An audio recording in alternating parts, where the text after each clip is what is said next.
शुरू ईश्वर के नाम से जो अत्यंत दयावान और कृपाशील है। संसार में जितने भी धर्म हैं उनमें से हर धर्म या तो किसी व्यक्ति के नाम पर या किसी जाति के नाम पर या किसी समुदाय के नाम पर है, परंतु इस्लाम एकमात्र ऐसा धर्म है जो ना ही किसी व्यक्ति, ना ही किसी जाति और ना ही किसी समुदाय के नाम पर है। उदाहरण स्वरूप हम देखें तो ईसाई धर्म हजरत ईसा अलैहिस्सलाम के नाम पर, यहूदी मत, यहूदी धर्म यहूदा नाम का एक कबीला था उसके नाम पर रखा।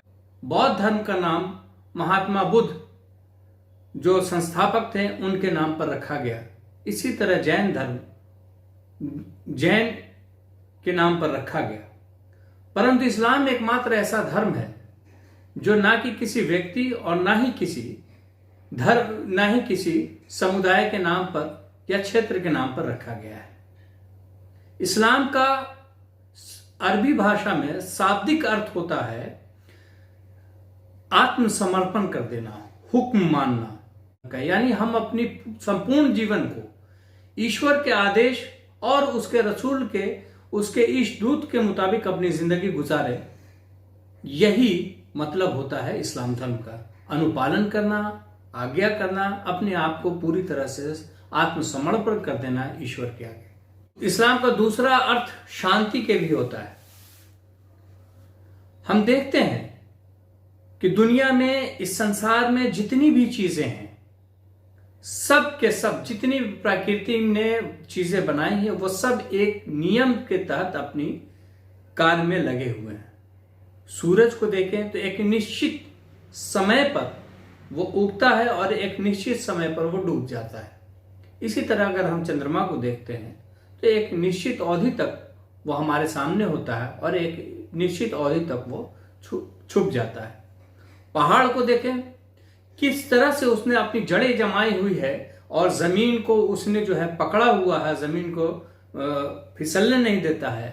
उसी तरह से समुंदर को देखते हैं, उसी तरह से जमीन को देखते हैं कि जिस तरह से वो काम करती है, जिस तरह से उसके अंदर हम लोग बीज डालते हैं और जिस तरह से वो खेती लहलहाती है, जिस तरह से आकाश से पानी बरसता है, जिस तरह से समुद्र के जरिए से और गर्म होकर के और उसको भाप के जरिए ऊपर उठता है और वो फिर बरसती, यानी टोटल प्रक्रिया हम जब देखते हैं ईश्वरीय प्रकृति की, तो तमाम ये बात हमारे सामने आती कि वो सब किसी न किसी निश्चित अपनी जो काम, उनकी जो जिम्मेदारी दी गई है उसके अनुसार अपने जीवन को व्यतीत कर रहे हैं, अपने वो काम को अंजाम दे रहे हैं।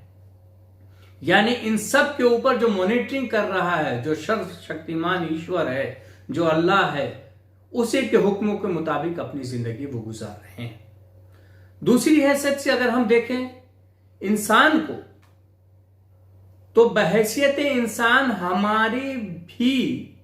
हम भी नेचुरल तौर पे प्रकृति के नियम के अनुसार, ईश्वरीय नियम के अनुसार ठीक उसी तरह से वजूद में आते हैं। उसमें कोई फेर बदल नहीं होता है जिस तरह से ईश्वर हमें चाहता बनाता है। वही माओ के पेट में हमारी संरचना करता है जैसा कि वो चाहता है। हमारी पूरी कि हम कैसे डेवलप कर रहे हैं वो तमाम चीजें होती है। उसके पैदा होने का नियम हम देखें, उसके शरीर की बनावट पर भी अगर हम अपने शरीर की बनावट पर विचार करें तो देखते हैं कि कान का काम जो ईश्वर ने रखा है सुनने का, तो वो हम सुनने का ही काम कर सकते हैं, उसे देखने का काम नहीं कर सकते।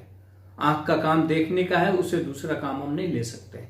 उसी तरह से शरीर के हर अंगों पर हम विचार करें तो जिसका काम ईश्वर ने उसके जिम्मे लगाया है वही काम वो करता है।